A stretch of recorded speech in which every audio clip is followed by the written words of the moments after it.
Bonjour à toutes et à tous. Vraiment, nous sommes très heureux de vous accueillir aujourd'hui à ce webinaire Actu Santé Filieris. Christelle a dit que c'était le deuxième épisode. Il y en a plein d'autres qui vont suivre à la rentrée. Je vous en parlerai en fin de session. Alors, celui d'aujourd'hui est consacré au Nutri-Score. Vous savez que c'est un sujet d'actualité majeure pour tous les professionnels de santé engagés dans la prévention et la promotion de la santé. Et je tiens vraiment à vous remercier pour votre présence nombreuse aujourd'hui. Vous êtes en train d'arriver tranquillement. Alors vraiment, c'est un immense honneur aujourd'hui d'accueillir le professeur Chantal Julia, PUPH à l'Université Sorbonne Paris-Nord et à l'APHP, si je ne me trompe pas, au sein du département de santé publique. Alors le professeur Julia est une figure vraiment de référence en épidémiologie nutritionnelle. Elle s'est illustrée par son engagement scientifique et institutionnel aux côtés du professeur Serge Herberg, que j'aimerais quand même citer, qui est quand même, j'ose dire, le père de ce Nutri-Score, donc dans le développement du Nutri-Score, tant au niveau national qu'européen. Je pense qu'elle se présentera mieux que moi tout à l'heure. Alors, nous avons la chance aujourd'hui de bénéficier de son regard d'experte sur les évolutions toutes récentes du Nutri-Score et les enjeux à venir. Merci vraiment, professeur Julia, d'être parmi nous aujourd'hui. Alors, avant de vous laisser la parole, je rappelle aux participants la possibilité de poser vos questions tout au long de la présentation via le chat et le professeur Julia prendra le temps d'y répondre lors de la séance de questions-réponses qui est prévue à la fin de son intervention. Alors, écoutez, bonne session à toutes et à tous et à vous la parole, professeur. Merci beaucoup et puis merci de m'avoir invité à ce webinaire. C'est toujours une expérience importante de diffuser les informations autour de cet outil qui a été effectivement développé par l'équipe de recherche en épidémiologie nutritionnelle à laquelle j'appartiens. Donc moi, je suis professeure de nutrition. Je suis aussi chef de service de santé publique. Donc j'ai une formation de médecin de santé publique et de nutritionniste. Et donc je travaille principalement en épidémiologie nutritionnelle. Et je suis localisée à Bobigny, ce qui fait qu'on est dans un département plutôt défavorisé et on a un regard assez, comment dire, une sensibilité particulière à la question des inégalités sociales de santé qui se reflète aussi dans la façon dont le Nutri-Score a pu être développé. Donc, je vais pouvoir partager mon écran puisque vous m'en avez donné la possibilité. Voilà. Donc, l'idée du webinaire, c'est de reprendre un petit peu les éléments autour de la construction du Nutri-Score et surtout de revenir sur les dernières actualités, puisque le Nutri-Score étant maintenant un outil qui a dépassé les frontières françaises, il y a eu une mise à jour de son algorithme sous-jacent. Donc, tout d'abord, le Nutri-Score, sa première itération, la première fois qu'on a parlé du Nutri-Score, c'était en 2014, dans le cadre d'un rapport qui a été rendu au ministre de la Santé, dans lequel étaient proposées 15 mesures de santé publique pour relancer la politique nutritionnelle en France. Parmi les 15 mesures, l'idée d'un logo en face avant des emballages a été retenue pour être intégrée dans le projet de loi de santé. Alors, c'était un logo sans spécificité, et donc il y a eu plusieurs rapports de l'ANSES ou du Haut Conseil de la santé publique, une concertation qui a permis de faire émerger 4 alternatives qui étaient proposées, et in fine, un essai grandeur nature et une étude d'économie expérimentale qui ont permis de montrer que le Nutri-Score, qui est la version finale, était le logo le plus efficace, qui a conduit à la signature du décret officialisant le Nutri-Score comme étant le seul logo volontaire affiché en face avant des emballages en France le 31 octobre 2017. En parallèle de ces éléments plutôt institutionnels, il y a eu énormément de travaux de recherche. Uniquement dans les 3 premières années, il y a déjà eu 30 publications scientifiques qui validaient à la fois le profil du Nutri-Score et son format graphique et qui ont aussi contribué au support scientifique de cette mesure. Donc, depuis 2017, il y a eu quand même beaucoup de changements. Il faut voir qu'initialement, au moment où le logo a été proposé, il y avait une opposition ferme de l'ensemble des acteurs de l'industrie et de la distribution qui s'opposaient à ce qu'il y ait du rouge sur les produits qu'ils pouvaient vendre. En 2017, au moment de la signature du décret, seuls 6 opérateurs avaient adopté le système, 3 distributeurs et 3 industriels. Et puis, au fur et à mesure, on a vu aboutir un soutien élargi jusqu'à ce qu'il y ait réellement un changement de paradigme entre 2019 et 2020, où là, le Nutri-Score s'est installé comme étant le standard pour tout industriel souhaitant mettre en place de la transparence vis-à-vis de la composition nutritionnelle des produits, le Nutri-Score est devenu, en tout cas en France, le seul choix possible, avec de grands opérateurs comme Nestlé ou Carrefour qui se sont ralliés au Nutri-Score, alors que, par exemple, Carrefour avait tendance à proposer ou à soutenir une autre alternative pendant la période de concertation. En 2023, on a 1200 marques environ qui ont rejoint le Nutri-Score. On était à 1400 en 2024, on a dépassé les 1500 en 2025. Ça correspond environ à 62% de part de marché en volume des marques qui ont adopté le Nutri-Score. Alors, c'est pas homogène. Ces 62% peuvent être très variables en fonction des secteurs, puisque certains secteurs ont adopté majoritairement le Nutri-Score comme les céréales du petit déjeuner, alors que d'autres secteurs, comme sans surprise la confiserie ou la biscuiterie, ont tendance plutôt à ne pas avoir le Nutri-Score comme logo en face avant des emballages, qui peut créer des disparités de visibilité pour ce système. Donc, une des clés de la réussite du Nutri-Score, c'est tout d'abord effectivement son support scientifique. Aujourd'hui, on a plus de 150 publications scientifiques qui valident à la fois l'algorithme et le format graphique, des études qui ont été réalisées dans beaucoup de populations différentes, dans des pays différents, avec des méthodologies variées, qui ont des résultats concordants, qui confortent réellement l'efficacité de ce système, et des rapports d'expertise scientifique, que ce soit les rapports de l'ANSES ou du Haut Conseil de la santé publique. Il y a eu un fort soutien de la société civile pendant toute la durée de la proposition avant la signature du décret et encore maintenant pour pousser les opérateurs à rejoindre le Nutri-Score et en particulier les associations de consommateurs qui sont extrêmement vigilantes autour de ces questions-là. Il y a eu la mise en place d'applications qui permettent d'obtenir et de visibiliser le Nutri-Score, y compris lorsqu'il n'est pas appliqué par les opérateurs, et des pétitions qui ont demandé l'adoption du Nutri-Score, en particulier une en 2016, qui a été extrêmement efficace. Il y a eu pendant tout le processus et encore aujourd'hui une exposition médiatique continue avec une couverture régulière, en particulier dans la presse nationale, et un moment fort en 2015 avec un cache investigation qui montrait la façon dont les opérateurs pouvaient s'opposer au Nutri-Score et qui a permis de révéler réellement au public l'existence de cette proposition de santé publique. Enfin, c'est un format officiel de la part des pouvoirs publics, ce qui lui accorde une certaine légitimité. Et la forte adhésion des opérateurs et en particulier des distributeurs crée une certaine pression de concurrence entre les opérateurs, ce qui pousse les autres à adopter le système. À partir du moment où votre concurrent direct affiche le Nutri-Score, il obtient finalement un bénéfice du fait de sa transparence et ça vous pousse, vous aussi, finalement, à montrer le Nutri-Score de vos produits. Donc, je vous parlais de ce qui a été réalisé en recherche pour valider le Nutri-Score. Donc, il y a deux cadres théoriques qui ont été appliqués en recherche. Un cadre pour la validation du profil nutritionnel, qui montrait d'abord que l'application du profil était adéquate, c'est-à-dire que la classification des aliments était cohérente avec les recommandations nutritionnelles et permettait de montrer la différenciation des produits au sein des rayons alimentaires. Et ensuite, que des régimes comprenant en moyenne, des produits plutôt mieux classés dans le Nutri-Score étaient associés à des régimes plus sains, en moyenne en prenant d'autres indicateurs. Et enfin, que ces régimes plus sains étaient associés à une réduction de la survenue de pathologies chroniques, qui est réellement un des points majeurs de validation de l'algorithme, puisque ça prouve qu'une amélioration du régime à partir de la qualité nutritionnelle des produits consommés peut potentiellement participer à la réduction du poids des maladies chroniques dans la population. En parallèle de cet effort de validation de l'algorithme, il y a une validation du format graphique, c'est-à-dire la transposition de cette information en A, B, C, D, E, c'est-à-dire le format que vous connaissez entre vert et rouge, qui a permis de montrer que globalement les consommateurs avaient une perception favorable de ce logo, une opinion favorable aussi, qui comprenait l'information qui était délivrée et qui pouvait s'en servir en situation d'achat puisqu'il conduisait à une amélioration de la composition nutritionnelle du panier.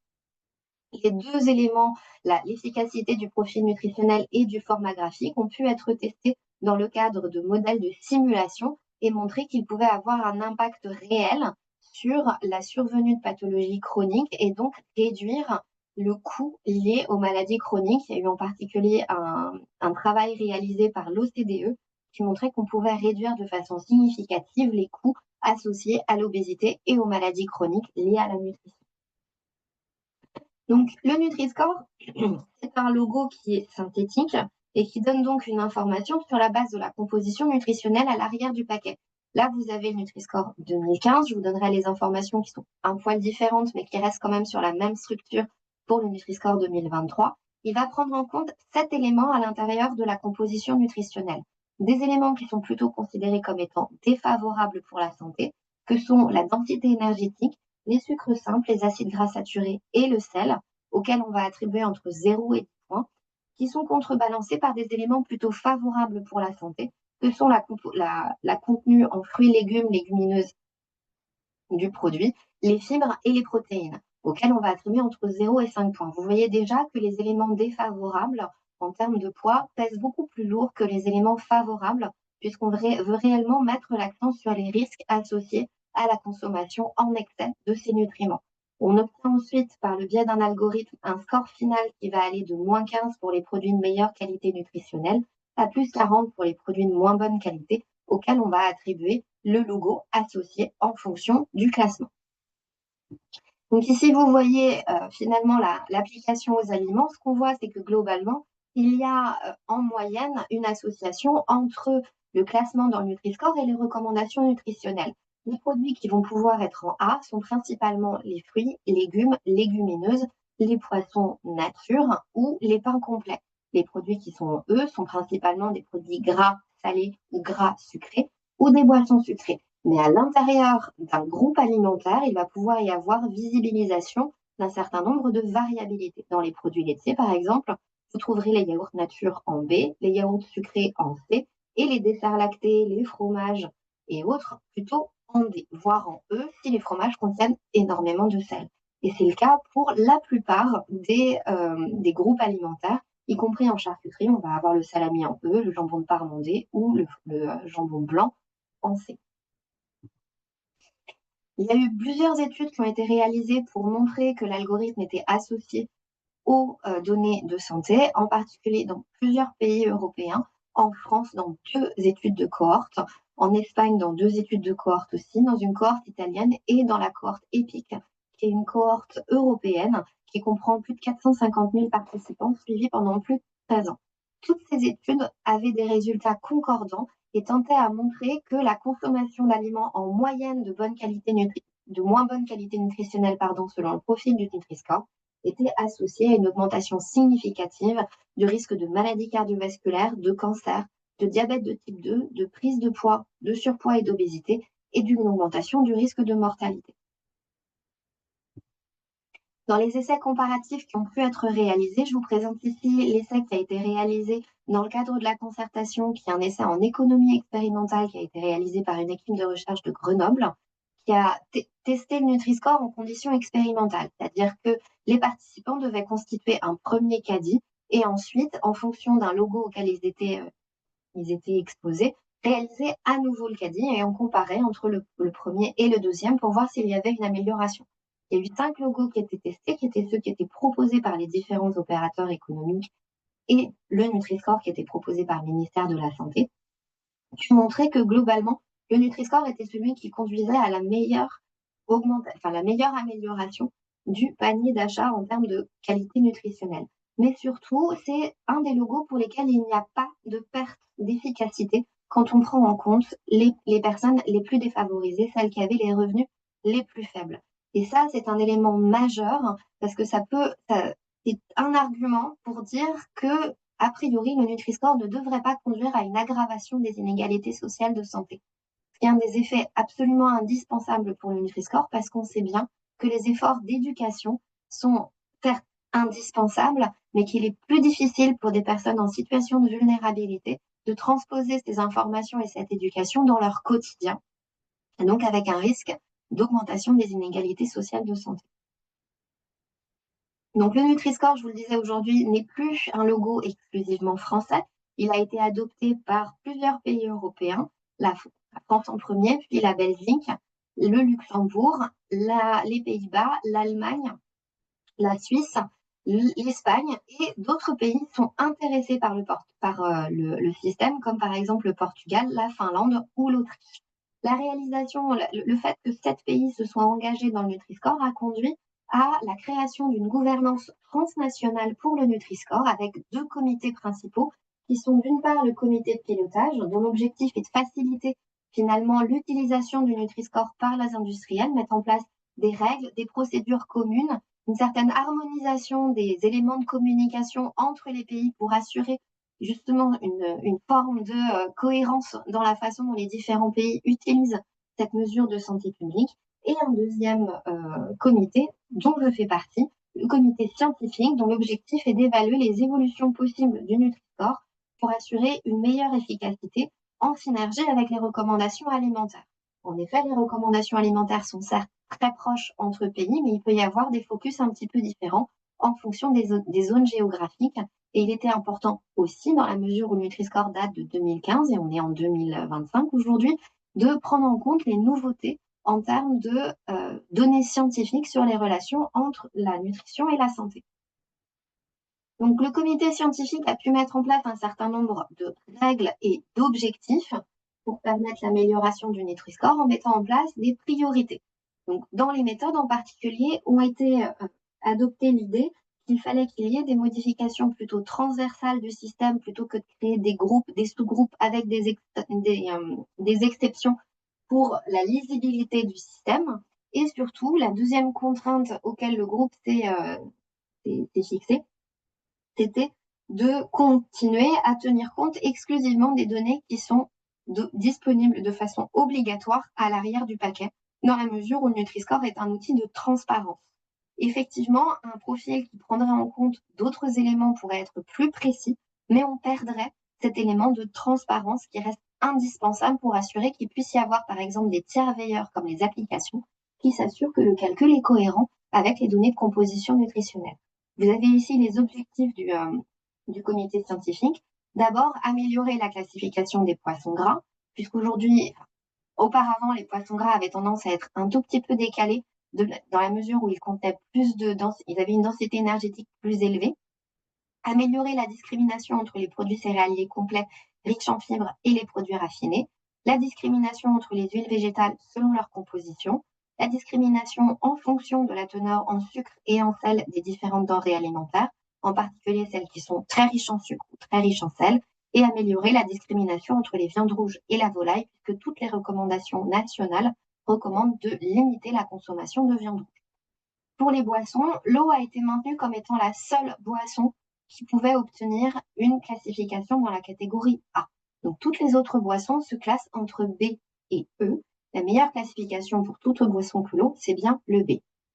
Le lait écrémé et demi-écrémé sont maintenus dans les catégories les plus favorables et l'objectif était de permettre une discrimination avec le lait entier et les boissons à base de lait qui contiennent du sucre ajouté. Pour ce qui est des boissons végétales, il n'y avait pas de preuve scientifique qui aurait permis de classer l'une ou l'autre de façon plus ou moins favorable. Et donc, il a été considéré que la composition nutritionnelle et l'algorithme faisaient leur travail et comprenaient la composition telle qu'elle est à l'arrière du paquet. Enfin, il fallait permettre une plus grande discrimination pour les boissons à très faible teneur en sucre, c'est-à-dire celles qui contiennent moins de 2 grammes de sucre au 100 grammes.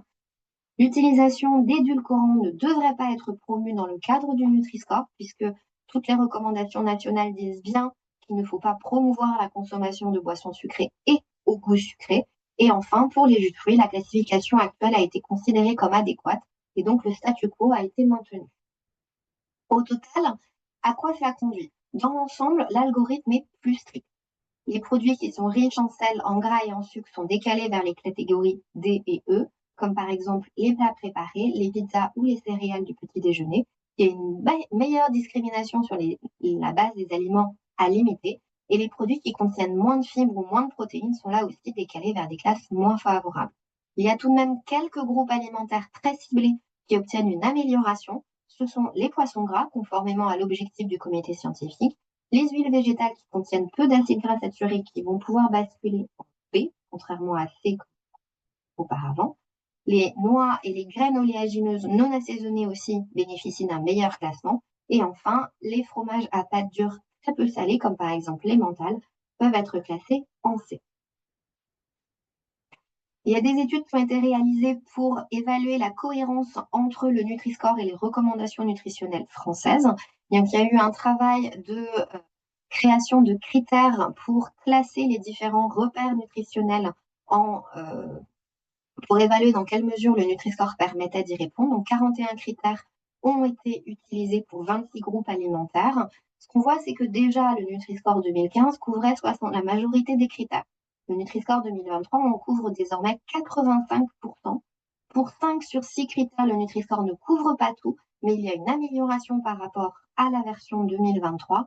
Et les groupes alimentaires pour lesquels seulement la mise à jour permet un alignement avec les guides alimentaires, c'est les poissons gras, les fruits oléagineux, les produits sucrés comme les pâtes à tartiner, les glaces, les laits aromatisés, les snacks salés et enfin les sodas laits. Une autre étude a essayé d'évaluer la corrélation entre le Nutri-Score entre 2015 et 2023 et les aliments ultra transformés. Donc, ce qu'on appelle les aliments ultra transformés, ce sont ceux qui contiennent finalement, qui sont passés par plusieurs étapes de transformation industrielle et qui contiennent beaucoup d'additifs ou d'ingrédients qui sont cosmétiques et qui n'existent pas dans la cuisine de la ménagère, comme par exemple le sirop de glucose-fructose, les extraits de protéines, les hydrolats et ainsi de suite. Donc, ce qu'on appelle les aliments ultra transformés, selon la classification NOVA, ce sont les aliments NOVA 4. Donc, déjà, il y avait relativement peu de produits NOVA 4 qui pouvaient obtenir un Nutri-Score A ou B. Ils sont désormais seulement 13%. Et la majorité des produits ultra transformés sont plutôt classés D ou E. Ce qui montre qu'en moyenne, les aliments ultra transformés sont plutôt plus gras, plus salés et plus sucrés. Néanmoins, c'est juste une corrélation. Donc, il existera toujours des produits qui sont certes ultra transformés, mais qui sont bien classés. Typiquement, ça peut être des pains de mie complets. Ou inversement, il peut y avoir des produits qui sont non ultra transformés et qui pourtant seront mal classés dans le Nutri-Score, comme par exemple certains fromages extrêmement salés. En termes politiques, le Nutri-Score faisant désormais partie du paysage européen, la Commission européenne avait indiqué en 2020, dans la publication du rapport de la ferme à la fourchette, qu'elle mettrait en place un système obligatoire et harmonisé pour l'ensemble des pays européens d'un système en face avant des emballages. Il y a eu plusieurs étapes qui ont été suivies, des rapports du Joint Research Center, qui est l'organe de suivi scientifique et d'expertise scientifique auprès de la Commission européenne, le choix de 4 options pour les logos en face avant des emballages européens, donc le Nutri-Score, les options numériques comme les apports de référence qu'on connaissait avant ou les repères nutritionnels journaliers, le système anglais des feux tricolores multiples ou des systèmes de taux d'approbation sur les produits. Le plan cancer européen en 2021 avait adopté un principe d'un logo obligatoire et harmonisé. Une consultation ouverte a été réalisée en mars 2022. La Commission européenne s'était engagée à proposer un logo au troisième trimestre 2022. Ce n'est pas le cas et aujourd'hui, il n'y a pas du tout d'informations quant à l'avancement de la Commission européenne sur ce sujet-là, et la discussion autour de la mise en place d'un logo en face avant des emballages a été retirée de l'agenda politique. Si on prend les positions des parties prenantes sur le Nutri-Score dans le cadre de la consultation globale qui a pu être faite par la Commission européenne en 2022, il y a eu 2700 participants, principalement des citoyens européens, à cette consultation. Et quand on prend la question où on demande si un logo résumé et colorié, en gros le Nutri-Score, si vous pensiez qu'il permettrait d'encourager les consommateurs à changer leur consommation d'achat, leur comportement d'achat, on voit bien que c'est majoritairement favorable chez les citoyens, chez les associations de consommateurs ou chez les académiques. Malheureusement, ce sont des opinions majoritairement défavorables pour tout ce qui est les opérateurs économiques qui sont majoritairement contre le Nutri-Score, sachant qu'ils sont contre toutes les options qui avaient été proposées, mais encore plus négatives sur le Nutri-Score. Ce qui peut peut-être expliquer qu'aujourd'hui, la Commission européenne n'est pas aboutie à une solution en termes politiques. Donc aujourd'hui, le Nutri-Score a été implémenté depuis le 1er janvier 2024 dans les autres pays européens, aux Pays-Bas, en Allemagne, etc. L'arrêté officialisant le nouveau Nutri-Score est sorti en France le 15 mars 2025. Il va donc s'ouvrir aujourd'hui une période de transition où les opérateurs économiques ont une période de 2 ans pendant laquelle ils peuvent mettre à jour les paquets, ce qui est lié au renouvellement des stocks. Et donc, il est possible qu'il puisse y avoir sur le même rayon des paquets avec l'ancien et le nouveau Nutri-Score. Les opérateurs ont la possibilité d'indiquer nouveau Nutri-Score en dessous de leur paquet, même si la plupart d'entre eux ne l'ont pas, a priori, n'ont pas conservé cette option. L'algorithme étant plus strict, on est quand même dans un système de volontariat, donc on est dans une période à risque puisque certaines entreprises se sont désistées du Nutri-Score, comme par exemple Danone, qui a considéré que la classification de leurs produits, et en particulier leurs yaourts à boire, n'était pas suffisamment adéquate de leur point de vue, et donc ont préféré se retirer du système. Donc vous ne trouverez plus le Nutri-Score sur ces produits, ce qui est vraiment dommage. Danone étant une entreprise, d'une part, c'est une entreprise à mission, dont la mission était la transparence vis-à-vis du consommateur et des produits plus sains, et d'autre part parce que c'était un des premiers à avoir adopté le Nutri-Score. Au niveau européen, comme je vous disais, il n'y a pas de proposition de la part de la Commission et la discussion n'est plus à l'agenda, ce qui veut dire qu'aujourd'hui, il reste tout de même des actions à mener, en particulier au niveau européen, qui sont menées en particulier par les associations de consommateurs, pour maintenir la pression auprès de la Commission européenne. Quelques éléments un petit peu pratiques sur l'utilisation du Nutri-Score. D'une part, ce n'est pas un logo binaire. Il ne permet pas de dire qu'un produit est bon ou pas bon. On ne peut pas classer les aliments de façon absolue, quel que soit le système, parce que tout aliment, quel qu'il soit, peut s'intégrer dans une alimentation équilibrée. Donc les produits A, B sont ceux à favoriser, mais ce n'est pas les produits sains, et C, D, E, les produits malsains. L'idée, c'est de comparer sur une base relative la qualité des aliments qui sont comparables en termes d'usage ou de consommation. Généralement, ceux qu'on va trouver dans les mêmes rayons de supermarché. Par exemple, dans les matières grasses, vous trouverez de la variabilité depuis le beurre qui est en E jusqu'à l'huile d'olive ou l'huile de colza qui sont en B. Les autres huiles végétales étant majoritairement en C, ou l'huile de coco qui contient beaucoup d'acides gras saturés qui va se retrouver en D. Par ailleurs, le Nutri-Score, on a parlé de la question autour de l'ultra-transformation, n'est basé que sur la composition nutritionnelle des aliments et ne peut pas donc intégrer la transformation, les additifs, les résidus de pesticides, etc.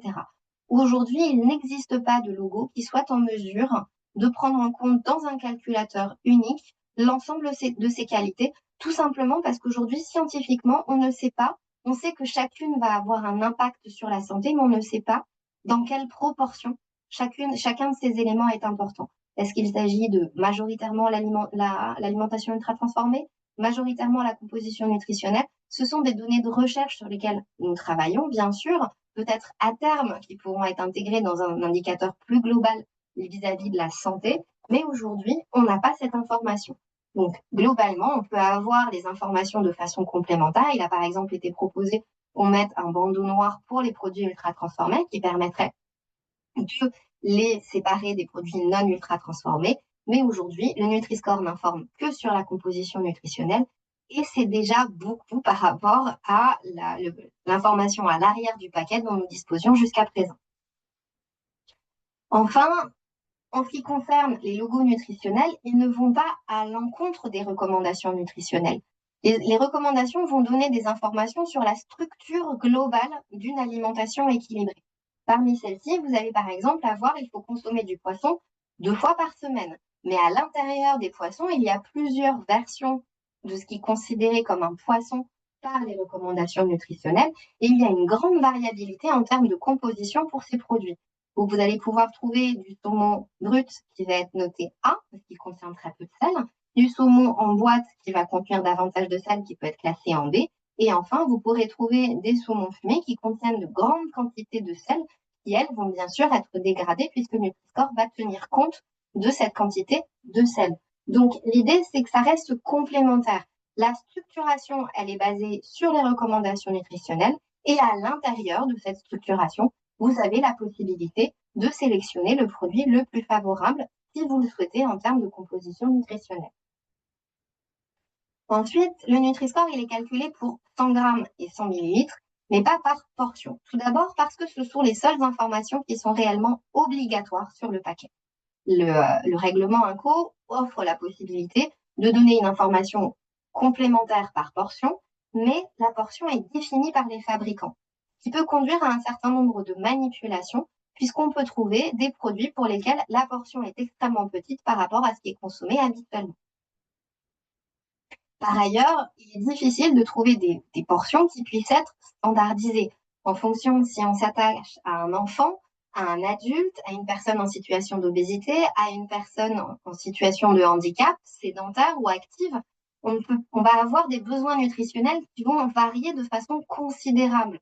Donc, standardiser une portion peut conduire finalement à sous-estimer la portion pour quelqu'un qui serait très actif ou qui aurait un poids important, et inversement, surestimer la taille de la portion, surtout si on s'intéresse aux enfants. Aujourd'hui, les recommandations qui apparaissent sur ce que je vous ai présenté précédemment, sur les apports de référence, sont basées sur un apport de référence pour un adulte, donc indifférencié entre hommes et femmes, qui a besoin de 2000 calories.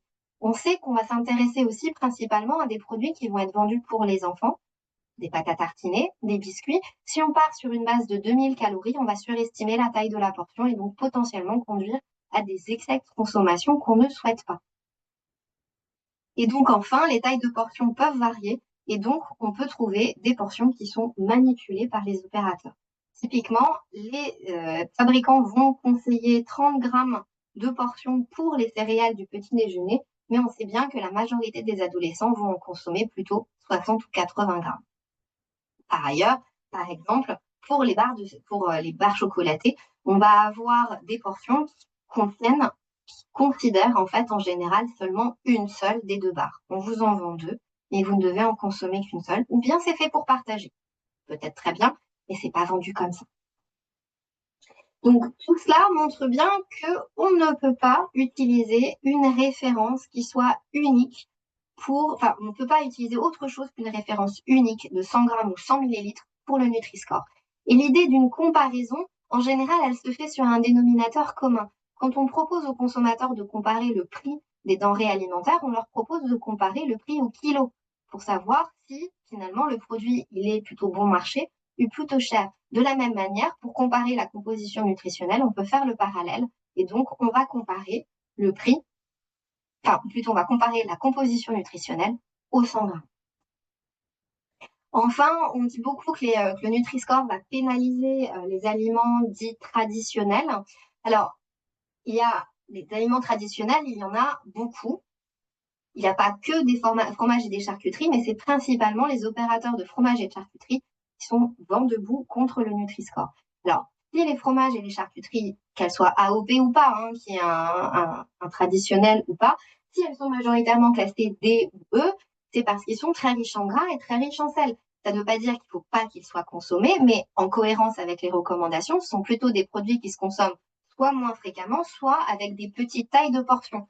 Et c'est pas parce qu'un produit il est traditionnel, qu'il est rattaché au terroir, il y a un savoir-faire. Ça on ne le remet pas en question dans le cadre du Nutri-Score. On sait bien que ce sont des filières pour lesquelles il y a une réelle prise de conscience d'un certain nombre de contraintes dans la fabrication de ces produits. C'est extrêmement légitime, mais c'est pas parce que c'est légitime qu'on ne peut pas donner l'information sur le Nutri-Score. Donc, même avec une AOP, une IGP, un produit gras et salé va rester un produit gras et salé. De la même manière qu'un produit bio, si c'est un biscuit, il va être sucré et gras. Et donc, il faut soutenir les AOP et les AOC, mais le consommateur doit être informé. Ce qui fait qu'on peut communiquer néanmoins qu'il vaut mieux privilégier des produits pour lesquels la filière est particulièrement contrainte ou qu'il y a des liens avec le terroir pour un produit qui est de la même composition nutritionnelle. Donc, j'ai fini pour la partie un petit peu globale sur le Nutri-Score. Je pense que c'est intéressant de garder beaucoup de temps pour les questions. J'ai bien sûr beaucoup d'autres diapos si vous voulez qu'on aille dans des éléments un petit peu plus particuliers. Et ici, vous avez des ressources sur lesquelles vous pouvez vous appuyer. Alors, les 2 ressources institutionnelles sont les travaux scientifiques concernant le Nutri-Score sur le site du ministère de la Santé, les modalités pratiques d'utilisation du Nutri-Score par Santé publique France, et il y a des pastilles vidéo et des documents sur le site mangerbouger.fr avec en particulier des informations qui sont sur le nouveau Nutri-Score qui ont été mises en ligne. Et si vous voulez avoir plus d'informations sur les questions fondées ou non sur le Nutri-Score, avoir accès à des supports pédagogiques, en particulier toutes les diapos que je vous présente aujourd'hui et bien d'autres, elles sont toutes disponibles à télécharger sur le site. Donc, n'hésitez pas si vous souhaitez en savoir davantage. Je vais arrêter le partage si je retrouve ma souris. Voilà. Et je suis disponible pour les questions. Professeur Julia, merci pour la clarté de votre présentation. Christelle, est-ce qu'il y a possibilité de donner la parole, passer le micro, ou est-ce il y a que le chat pour communiquer? Non, Parce non, qu'il y je a vais déjà. pouvoir donner la parole. Alors, je vois que... Alors, oui, il y a une diététicienne qui oui, avait une une diététicienne, je vais question lui donner la très parole, ça sera intéressante. peut-être plus simple. Voilà, Je peut-être la qu'elle cherche dans ma s'exprime liste. quoi. Et ensuite, il y aura la question de Madame Gelfi, Sandrine. Alors, Pauline, je vous donne la parole. Elle n'a pas de micro ni de webcam. Bon, Elle n'a pas bah de micro ni écoutez, de webcam. alors je vais lire Alors, peut-être la oui, question. je vous laisse. Bonjour, docteur, et merci beaucoup pour votre intervention. Je suis diététicienne en SMR, accompagnant notamment des personnes âgées dénutries pour qui le discours nutritionnel doit lever certaines croyances pouvant mener à des restrictions caloriques ou protéiques. J'aurais souhaité votre réaction sur certaines remarques. Alors tout d'abord, un produit A peut être ultra transformé. Une proposition d'ajout d'une bordure noire pour ces produits avait été évoquée, intégrant Nova 4. Où en est cette évolution? Même si les données scientifiques à ce jour sont insuffisantes, rien n'empêche la prévention. Ben, je vous laisse déjà répondre à cette première question. Il y en a plein, hein, mais voilà. Merci beaucoup, Pauline. Alors, effectivement, pour l'instant, c'est uniquement une proposition qui se heurte principalement qui se heurte à plusieurs choses.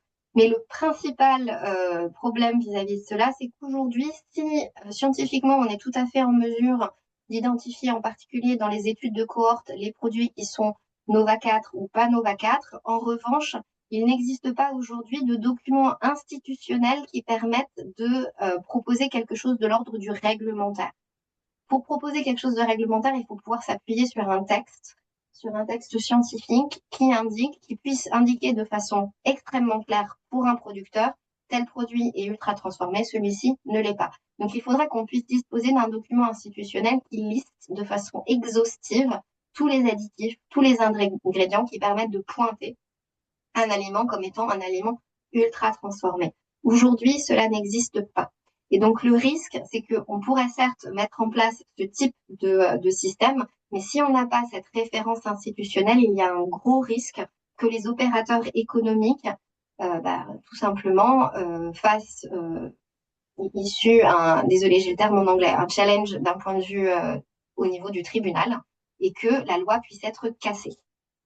Donc, à partir de là, il y a des travaux aujourd'hui qui essayent de justement avoir cette assise un petit peu opérationnelle de la classification de Nova, qui permettrait de s'appuyer dessus pour pouvoir réaliser de la réglementation réelle autour de ces éléments-là. Et ensuite, il y a un deuxième élément qui est plus de l'ordre du scientifique, c'est que même si on met les deux informations, derrière, c'est plus, alors encore une fois, c'est très personnel, mais voilà, le Nutri-Score, l'objectif, c'était de simplifier l'information au consommateur. Si on rajoute une information supplémentaire, ça veut dire qu'on lui demande de lui-même faire l'arbitrage entre ce qui est le plus important, entre l'ultra-transformation, la composition nutritionnelle, et déjà là, il peut y avoir des points pour lesquels certains consommateurs sont perdus parce qu'ils ne savent pas forcément lequel des deux il vaut mieux privilégier. Et même d'un point de vue scientifique, moi, je ne saurais pas s'il vaut mieux privilégier un produit non ultra transformé et plus élevé en composition nutritionnelle ou inversement. Donc, il y a vraiment des travaux scientifiques à mener pour essayer de bien comprendre la part relative de l'un et de l'autre pour, à terme, alors, ça reste une vraie proposition, hein, ce cadre noir, mais à terme, l'objectif serait quand même de pouvoir intégrer la notion d'ultra-transformation à l'intérieur du Nutri-Score. Très bien. Merci pour votre réponse. Alors, Pauline continue toujours par les huiles cette fois. Alors, l'huile notée B, entre parenthèses, super cette évolution, mais une boîte de sardines peut être notée C, au même titre qu'un fromage à pâte dure peu salée.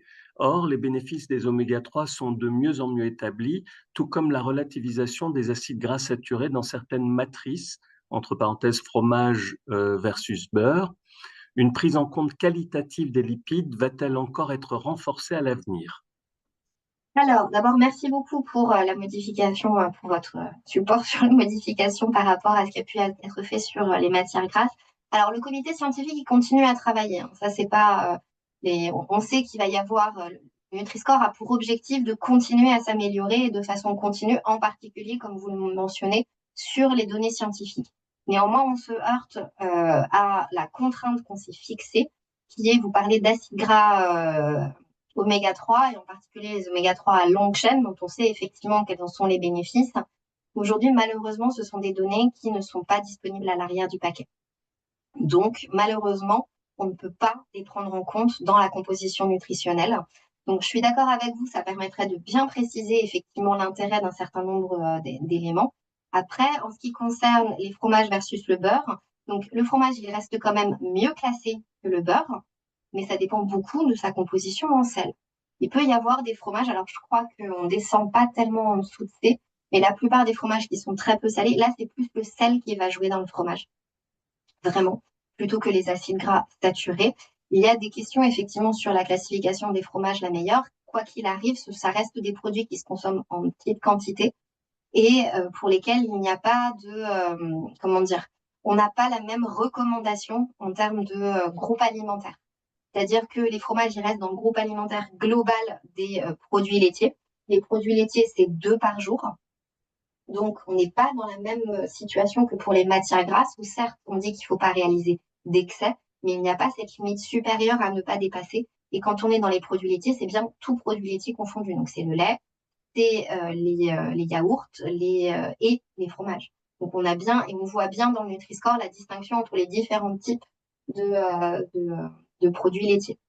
Donc après, rien n'empêche effectivement que le comité scientifique continue à travailler et que si on a des données qui nous permettent de nous dire qu'il faudrait modifier la prise en compte des acides gras saturés dans certains groupes alimentaires, on le fera.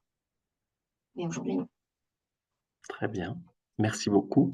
Ensuite, elle regrette que le Nutri-Score ne tienne pas compte de l'origine ou de la filière du produit, agriculture durable, locale, etc.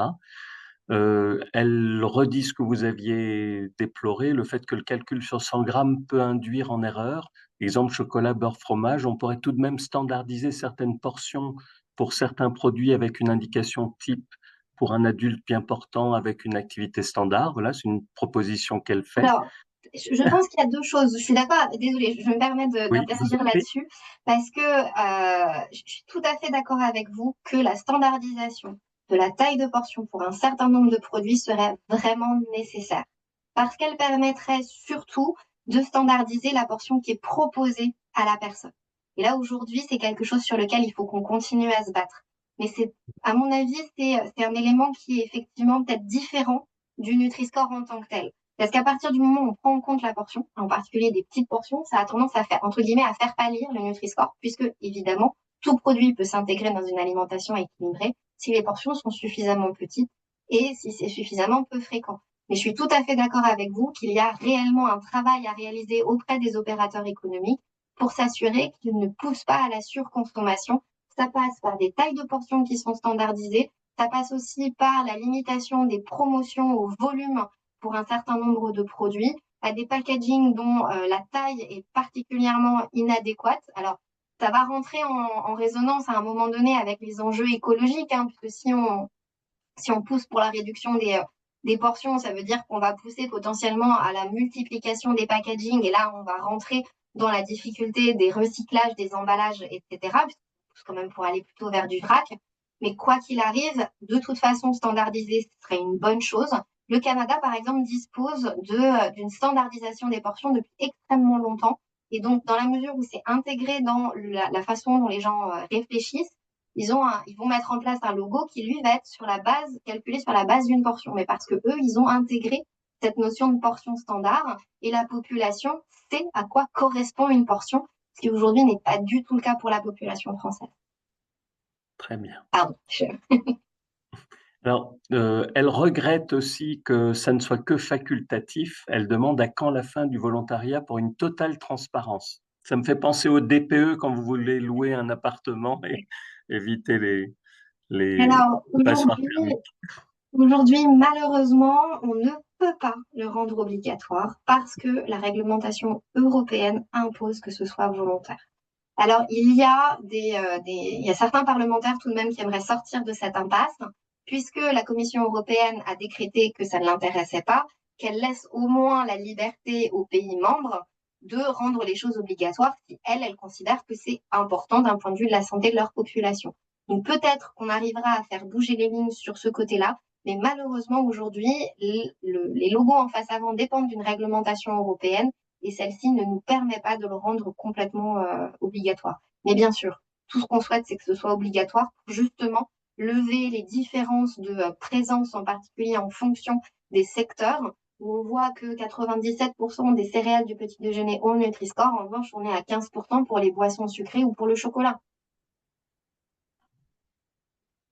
Et enfin, Pauline termine, Pauline qui vraiment n'est vraiment pas détracteur du Nutri-Score, hein, puisqu'elle termine en parlant de la communication. Elle dit que beaucoup de consommateurs ne comprennent pas que le Nutri-Score sert avant tout à comparer des produits similaires entre eux. Une nouvelle campagne de communication plus large est-elle prévue? Et elle vous remercie beaucoup pour votre Oui. éclairage.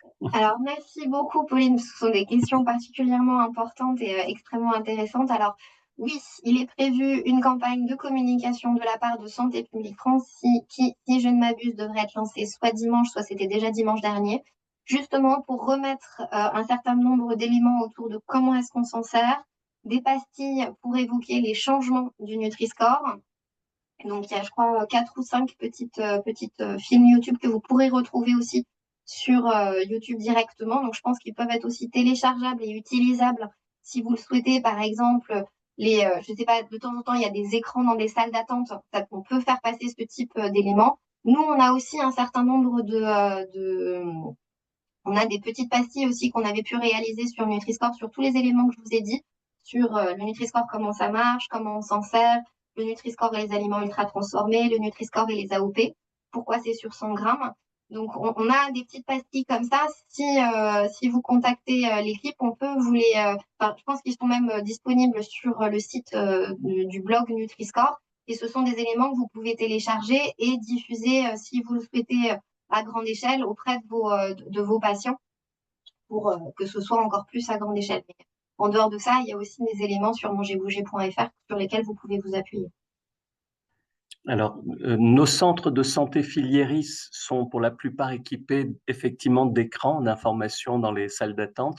Le directeur de nos centres de santé de l'Est est présent dans le webinaire. Je pense que c'est pas tombé dans l'oreille d'un sourd et je ne doute pas qu'il bondira sur votre proposition et il vous remercie. J'ai une question de Sandrine Gelfi. Alors, je ne connais pas sa profession. Elle demande si pour les yaourts et les biscuits, est-ce qu'il s'agit toujours de la même échelle, à savoir en orange seulement à partir de 18 grammes de sucre au 100 grammes? Alors, je ne sais pas exactement pour les yaourts et les biscuits. En orange seulement à partir du 10. Alors, non, donc, j'ai pas présenté la technicité du Je système peux pour la préciser nouvelle si version. vous voulez. Oui, allez-y. Ah oui, avec plaisir. Oui, donc en fait, bonjour. En fait, ma question, c'est parce que moi j'utilise, donc je suis diététicienne, j'utilise beaucoup Yuka, qui utilise 60% du Nutri-Score pour sa note, qui est une note sur 100. Et en fait, il y a une classification qui est a priori la même que celle du Nutri-Score, donc de 0 à 18 grammes au 100 grammes, c'est vert. À partir de 18 grammes jusqu'à je ne sais plus combien, c'est orange et après c'est rouge. Et en fait, je trouve que ce code couleur, il est bien pour des biscuits, par exemple, parce que 18 grammes ou 100 grammes, c'est peu pour des biscuits. Par contre, pour des yaourts, bah, c'est beaucoup, en fait. Par exemple, je trouve que ça induit en erreur sur un yaourt aromatisé à la vanille, par exemple, la laitière. On est à 16 grammes ou 100 grammes. Donc, quelque part, on a 3 morceaux de sucre et demi dans le yaourt. Et ça donne l'image qu'on a mangé quelque chose d'équilibré. Alors que c'est quand même beaucoup de sucre. Donc, je voulais savoir si dans les changements, il y avait un changement sur cette note-là pour différencier l'échelle entre les yaourts et les biscuits. Alors, en ce qui concerne, je pense que le système auquel vous faites référence, c'est le système des feux tricolores multiples qui, eux, donnent une note, enfin, donnent une classification de couleurs entre vert, orange et rouge pour les différents nutriments. C'est pas le cas pour le Nutri-Score. Donc, c'est le système britannique, le système des traffic lights. Le système des traffic lights, il a seulement deux catégories, entre guillemets, c'est-à-dire alors il y a les boissons et tous les autres produits, et il y a plus de liberté, entre guillemets, enfin, on accepte plus de sucre, etc., pour les produits qui sont vendus en grosse quantité. Donc, par exemple, les salades, les plats composés, etc. Mais c'est un système qui est très différent de celui du Nutri-Score, qui lui ne va pas donner de couleur nutriment par nutriment. En revanche, sur le site d'Open Food Facts, je pense que vous pouvez avoir le détail de la note par nutriment du Nutri-Score. C'est-à-dire que pour les sucres, on va de 0 points à 15 points. Pour les acides gras saturés, on va de 0 à 10 points. Pour la densité énergétique, de 0 à 10 points. Vous pouvez avoir le détail des points, entre guillemets, qui est disponible pour détailler un petit peu la façon dont on arrive finalement au C, au D ou au E. Mais c'est vrai qu'on ne donne pas dans le Nutri-Score d'indication si tel ou tel nutriment est très élevé ou peu élevé. Ça, c'est vraiment le système britannique qui a été adopté effectivement dans certaines applications qui vont donner des informations supplémentaires par rapport à la composition du produit. Merci J'espère que j'ai beaucoup. répondu à votre Je question. vous remercie. J'ai 2 autres questions. Est-ce que je peux les poser? Bien sûr. Alors, j'ai une question justement par rapport à Yuka qui précise les additifs qui sont nocifs pour la santé. Est-ce qu'il y a une réflexion sur le Nutri-Score pour que ces additifs soient repérables? Alors, c'est toute la question, effectivement, comme je vous le disais, d'avoir une référence qui permette réellement d'indiquer quels sont les additifs et ou les ingrédients qui permettraient d'identifier un produit comme étant ultra transformé.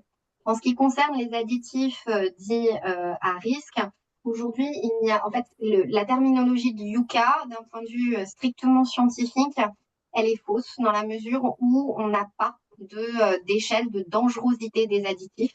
On a uniquement des échelles sur le risque de surexposition à des additifs dans les évaluations qui sont réalisées en particulier par l'EFSA. Alors, l'enjeu, c'est que les additifs sont scientifiquement évalués par l'EFSA sur la base de données toxicologiques sur des essais dose-réponse qui sont réalisés soit in vivo, soit in vitro, soit sur des modèles animaux. On dispose aujourd'hui de très, très peu de données chez l'humain et en particulier très peu de modèles épidémiologiques qui essayent d'évaluer les relations entre les différents types d'additifs et la santé à long terme. On commence tout juste à en avoir et l'étude Nutrinet Santé qui est coordonnée par notre équipe fait partie des quelques seules études sur lesquelles on a des données là-dessus. Donc pour l'instant, on est très en retard d'un point de vue données scientifiques dures pour permettre de classer réellement les additifs en dangereux ou pas. En revanche, c'est très clair qu'une fois que ça s'est fait, la question qui se pose ensuite, d'un point de vue de santé publique, pour le Nutri-Score, pour nous, il n'y a pas de question puisque les données alimentaires, finalement, enfin, les données de composition nutritionnelle, c'est des données quasiment intrinsèques du produit. Le fromage, il aura toujours des acides gras saturés, il y aura du sel. Donc là, on va informer le consommateur. Mais si un jour on trouve qu'un additif qui pourrait être enlevé est dangereux, la réponse, c'est pas tellement d'informer le consommateur, mais c'est de le retirer de la chaîne alimentaire avant tout. C'est par exemple ce qui a pu être fait pour le TiO2, c'est la discussion qui a aujourd'hui lieu sur les sels nitrités et les sels nitratés. Donc, bien sûr, se pose la question de comment est-ce qu'on informe, mais il y a vraiment un enjeu derrière de gestion des risques. Une fois qu'on a réussi à pointer ça. Oui, pardon. Oui, aller à la source au niveau des industriels, en fait, pour changer les choses tout de suite en production. Exactement. Alors, il est possible qu'on fasse qu'il y ait un... Allez-y. Pardon. Il y a un petit temps, pardon. Je vous remercie et j'ai une dernière question concernant l'index glycémique des aliments. Est-ce qu'il y a des possibilités d'informer, parce qu'on a quand même de plus en plus de patients diabétiques, de type 2 surtout. Je voulais savoir, est-ce qu'il était à l'ordre du jour d'informer sur l'index glycémique d'un aliment? Alors, a priori, non. Justement, pour ce que vous indiquez, c'est-à-dire, alors, et après, je vais revenir à une des questions qu'avait posée Pauline, qui était la première, et du coup, j'y reviendrai aussi. Parce que l'index glycémique, il est essentiellement utile pour les patients qui sont diabétiques. Alors certes, on a 7% de patients diabétiques dans la population, mais malgré tout, ça fait une faible part. Donc malheureusement, il n'est pas prévu d'indiquer l'index glycémique. Et je reprends ce que disait Pauline aussi sur la question des patients qui sont dénutris, où effectivement, là, on est complètement d'accord, le Nutri-Score n'est absolument pas adapté pour les patients qui sont dénutris. Donc, il va mettre en avant les produits qui contiennent beaucoup de protéines, mais quoi qu'il arrive, c'est plutôt les produits qui sont très peu gras, très peu salés, très peu sucrés. Et chez les patients dénutris, c'est pas l'objectif, puisque l'objectif, c'est qu'ils mangent et qu'ils mangent ce qu'ils veulent. Donc, globalement, le Nutri-Score n'est pas vraiment adapté pour ces patients-là. On a déjà eu plusieurs fois la discussion avec en particulier des gériatres et des patients qui ont voilà, qui voient régulièrement des patients dénutris sur comment réussir à compléter l'information sur le Nutri-Score par des campagnes qui permettraient un petit peu de nuancer le fait que le Nutri-Score s'adresse à la grande majorité de la population, mais il y a quand même certaines personnes pour qui c'est pas adapté, c'est les patients dénutris, c'est les enfants de 0 à 3 ans. Voilà, il y a certaines populations pour lesquelles voilà, le Nutri-Score, il vaut mieux pas s'en servir ou plutôt s'en servir à l'envers, entre guillemets. Très bien, merci infiniment. La parole maintenant, Nathalie, dentiste, pardon, qui avait une question à poser. Vous m'entendez? Oui, Oui, non, j'ai pas une question à poser, c'est juste que moi, je suis vraiment une grande fan du Nutri-Score et je dis à mes jeunes patients qui ont tous moins de 13 ans qu'en gros, parce que je leur donne un mode d'emploi, vu que personne ne sait vraiment comment ça fonctionne le Nutri-Score, je leur dis, bah, en gros, les A et les B, bah, tu peux en manger autant de portions que tu veux, dans la limite du raisonnable. Les Nutri-Score C, bah, c'est une portion par jour, et les Nutri-Score D et E, bah, c'est une portion par semaine, par exemple. Voilà. Je sais pas Alors, si je suis d'accord avec vous que c'est très, là pour le coup, ça permet d'être très très clair. Alors, je vais probablement laisser les diététiciennes dire dans quelle mesure est-ce que ça leur semble cohérent ou pas. Moi, j'aurais tendance à être peut-être un peu moins stricte que vous sur les questions de quantité par jour ou par semaine, parce que ça dépend des groupes alimentaires dans lesquels on se place. C'est-à-dire que par exemple, le beurre, c'est bon, bah, on peut quand même en mettre une petite quantité sur ses tartines tous les matins. Pas ça ouais, moi je parle qui va plutôt de tout ce qui poser est problème. biscuits, produits transformés, quoi. Biscuits, Ouais. goûter, petit Alors déjeuner. oui, quand on Ouais. est biscuit goûter, quand on est boisson sucrée, oui. Alors les boissons sucrées, c'est très clair que de toute façon, c'est jamais qu'une fois par semaine. Mais sur les questions de quantité, moi je trouve que c'est plus les recommandations nutritionnelles voilà, sur la structuration de la diète. Euh, voilà, c'est à limiter. Donc effectivement, les produits sucrés et gras et sucrés sont à limiter. Donc effectivement, pourquoi pas une fois par semaine, ça peut être un tout petit peu plus, ça dépend. Mais c'est plutôt cette structure-là, effectivement, qu'on prend. Après, à l'intérieur du Nutri-Score, il est probable, alors pour les biscuits, ça commence à devenir difficile maintenant qu'il est beaucoup plus strict de trouver du thé. Mais il va Ouais. peut-être y en avoir, hein, parce qu'ils vont faire des modifications de composition, pour être clair.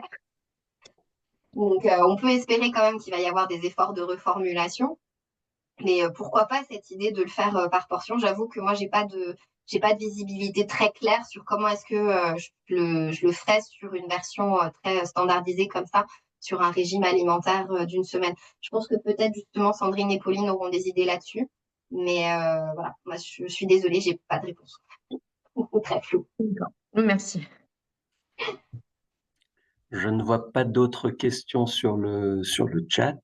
Moi, j'avais une question à poser. Et on voit que c'est un concept évolutif. Quelle est la prochaine évolution? Sur quoi est-ce que vous êtes en train de travailler? Alors aujourd'hui, on travaille. Alors déjà, la première chose, c'est que le calendrier pour la prochaine évolution n'a pas été acté. Donc on sait qu'il va y avoir les 2 ans de mise à jour. Et on sait aussi que les opérateurs économiques n'aiment pas trop quand on change tout le temps parce que, voilà, vous avez vu comment est-ce qu'on a pu avoir le résultat de la dernière.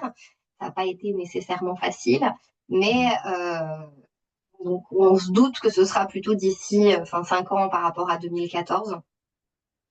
Et par ailleurs, donc là où on travaille, il y a eu des propositions qui ont été faites de modification par des collègues qui sont norvégiens. Donc, dans le Nutri-Score, dans le comité scientifique, aujourd'hui, on a des personnes qui viennent d'Europe de l'Ouest, d'Europe du Sud, parce qu'on a des Espagnols, on a de l'Europe centrale, puisqu'il y a des Allemands, mais on a peu de représentation de personnes qui viennent du Nord. Et c'est vrai que leurs recommandations nutritionnelles sont un peu différentes des nôtres.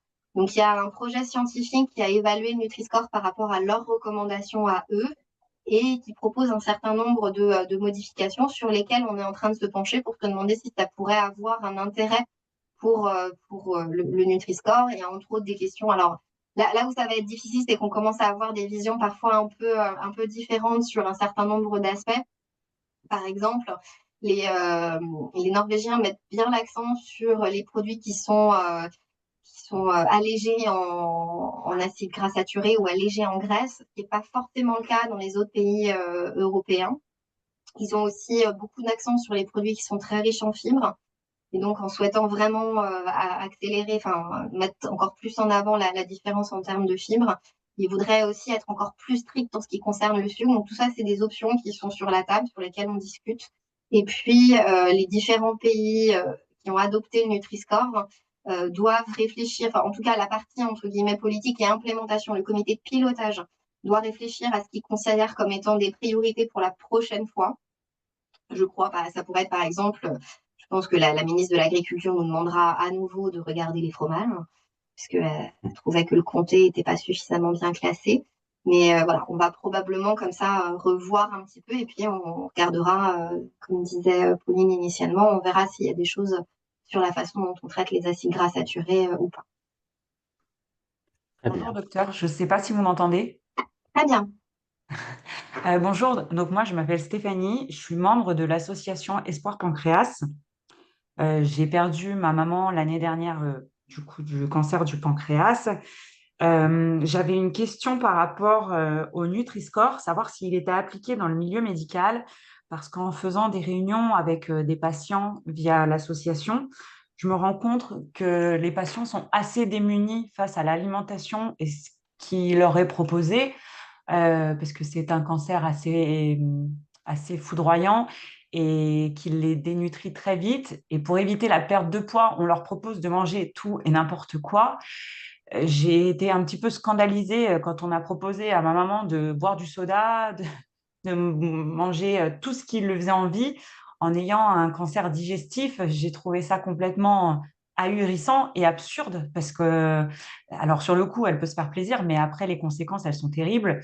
Du coup, je suis assez dans l'incompréhension et du coup, je voulais savoir en quoi le milieu médical et le Nutri-Score pouvaient aider les patients pour se gérer au mieux l'alimentation pour ceux qui peuvent, les retours à la maison, ou au moins pour nous, en tant qu'aidants, les aider à avoir une alimentation plus saine, au moins le temps qu'ils ont.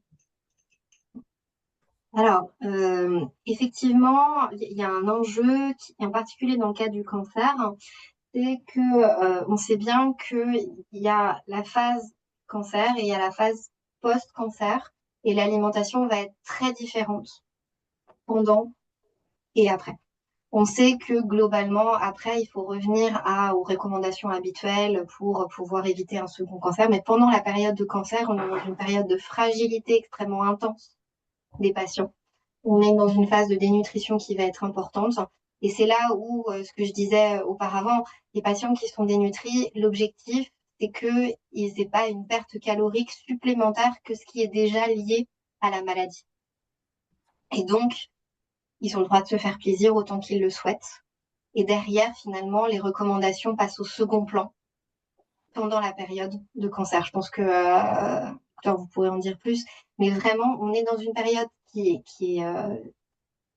est très particulière, où là, la maladie prend le pas, et dans le cadre de la maladie, là, les recommandations nutritionnelles, dans un premier temps, il faut les oublier. On y repensera plus tard.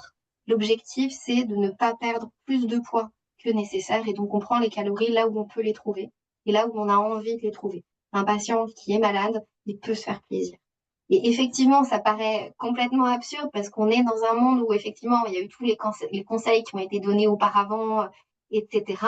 Il y a un certain nombre d'éléments qui sont entraînés quelque part.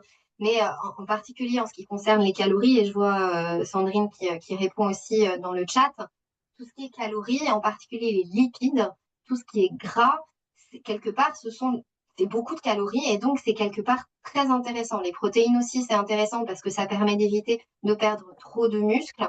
Le sucre, à la limite, on peut. Mais encore une fois, quand on est dans une phase de dénutrition majeure, dans un cas de cancer, quelque part, on a besoin de ces calories. Et donc, si en plus on est dans un cancer digestif avec des douleurs, etc., qui passe, on le prend. Pardon, je vous laisse compléter si vous le souhaitez, parce que vous êtes plus à même d'être dans le quotidien sur ces questions-là. Non, je crois que c'était déjà très exhaustif et clair. Merci beaucoup. Je ne vois pas d'autres questions. Bah, écoutez, je pense que on est dans les temps. Voilà, bah, écoutez, je voudrais réitérer mes remerciements au professeur Chantal Julia pour la qualité et la clarté de son intervention, ainsi qu'à vous toutes et tous pour votre attention et vos échanges qui ont enrichi cette session. Un grand merci également au service prévention et promotion de la santé, Christelle, Évrard Garcia, ainsi que Barbara Palazzo, et au service communication de Filieris pour l'organisation de ce webinaire. Voilà, s'il y a personne d'autre qui a quelque chose à rajouter, nous vous souhaitons à toutes et à tous un très bel été et on vous donne rendez-vous à la rentrée pour la suite du cycle de webinaire Actu Santé Filieris, où on aura entre autres le plaisir d'accueillir le professeur Xavier Girard qui abordera l'actualité de l'hypertension, également le professeur Jean Sibilia qui nous parlera des avancées en rhumatologie. Voilà. Donc, au nom de toute l'équipe Filieris, on vous souhaite à tous un très bel été et au plaisir de vous revoir. Merci à tous. Merci beaucoup pour votre écoute. À bientôt. Au revoir. Infiniment. Merci beaucoup.